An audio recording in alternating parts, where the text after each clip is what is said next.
Create a horror story అని మీరు ఒక ప్రాంప్ట్ ఇవ్వగానే మీ కంప్యూటర్ ఆటోమేటిక్గా ఒక హారర్ స్టోరీని జనరేట్ చేసి మీకు ఇస్తే ఎలా ఉంటుంది?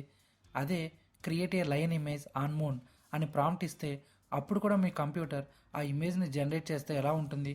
ఇలా ఒక ప్రాంప్ట్ని మనం ఇస్తే ఆ ప్రాంప్ట్ మీద బేస్ అయి రిజల్ట్స్ని జనరేట్ చేసేదే జనరేటివ్ ఏఐ.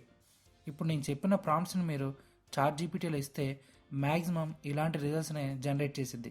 ప్రాంప్ట్ అంటే ఏదో కాదు, చాట్ జీపీటీలో మీకు కావాల్సిన ఆన్సర్స్ కోసం క్వశ్చన్స్ వేస్తారు కదా, అదే. మరి చాట్ జీపీటీ ఎలా జనరేట్ చేసిద్ది అని అనుకుంటున్నారా?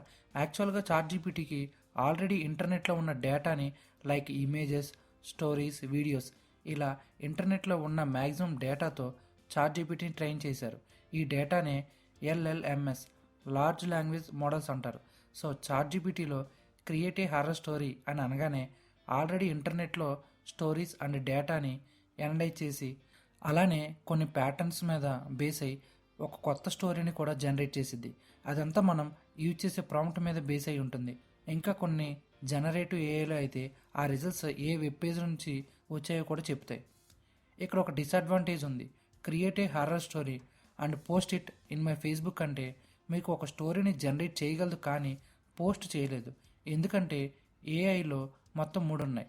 అవి generative AI, AI agents, agentic AI. Generative AI story create చేసేది కానీ అది మీ ఏజెంట్ కాదు. ఫేస్బుక్లోకి వెళ్ళి పోస్ట్ చేయంటే పోస్ట్ చేయనీకి. సో ఏజెంట్ అంటే మన పనిని కూడా అదే చేసిద్ది, మన ఇంటర్మిషన్ లేకుండా. సో ఇలాంటి పనులు చేసేదే ఏఐ ఏజెంట్స్. ఈ ఏఐ ఏజెంట్స్ని ఆటోమేటిక్ కమ్యూనికేషన్స్, మెయిన్లీ కోడింగ్లో యూజ్ చేస్తారు ఏజెంట్స్ని. ఇప్పుడు ఏజెంట్కి ఏఐ అంటే ఏంటి అంటే ఒకసారి మల్టిపుల్ స్టెప్స్ తీసుకొని ప్రాసెస్ చేసిద్ది.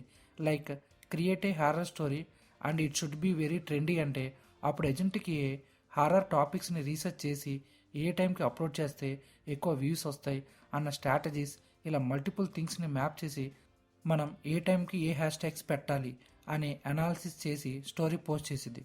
షార్ట్గా చెప్పాలి అంటే జనరేటివ్ ఏఐ ఒక స్టోరీని క్రియేట్ చేసిద్ది. ఏజెంట్ ఏఐ ఆ స్టోరీని మన ఫేస్బుక్ అకౌంట్లో లాగిన్ అయి పోస్ట్ చేసిద్ది. ఏజెంట్కి ఏఐ ప్రజెంట్ ట్రెండీ స్టోరీస్ ఏవి ఏ టైంకి పోస్ట్ చేయాలి ఇలా స్ట్రాటజీస్ని గెస్ట్ చేసి మన టాస్క్ని కంప్లీట్గా ఫుల్ఫిల్ చేసిద్ది. మీకు గనుక ఈ వీడియో నచ్చినట్టయితే మా ఛానల్కి సబ్స్క్రైబ్ చేసుకోండి. Thanks for watching this video.